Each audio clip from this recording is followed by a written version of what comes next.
高雄市今年本土剧毕业歌曲创作比赛，台前国中的青春梦一阵风，摕到国中台语组的冠军。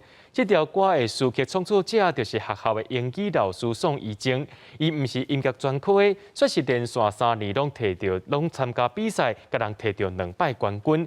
伊是希望创作台语的毕业歌，互学生来传唱。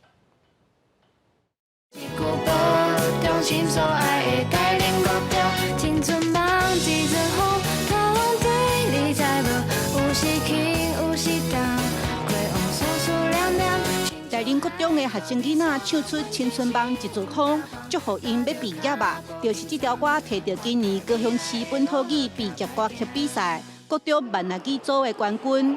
创作者就是这位宋怡晶老师。你叫 ABCD。 宋怡晶甲英文10几档啊，有时上课会加减讲台语。虽然伊本科是英文，因为对细汉就学钢琴，平常时就爱家己写歌，所以连续3档伊拢参加台语毕业歌的比赛，而且得到2摆冠军。拄好嘛有咧写，嘛有咧听，嘛有咧看，所以就去报名参加呢。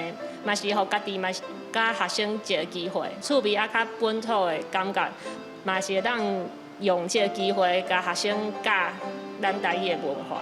宋怡晶创作这条台语毕业歌，所发现爱唱歌的学生真多，不过会晓讲台语、念台语歌词的囡仔，一档比一档少。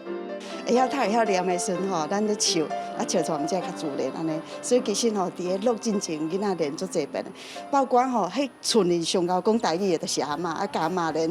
我喜欢唱歌，不管是台语歌或是国语歌，我都蛮喜欢的。 而且周遭的人也都会给我肯定与鼓励。主唱的学生囡仔听到毕业歌得到冠军，拢真欢喜。校长讲录音拍影片，给今年要毕业的学生一个展现家己的机会，嘛是送因上好的毕业礼物。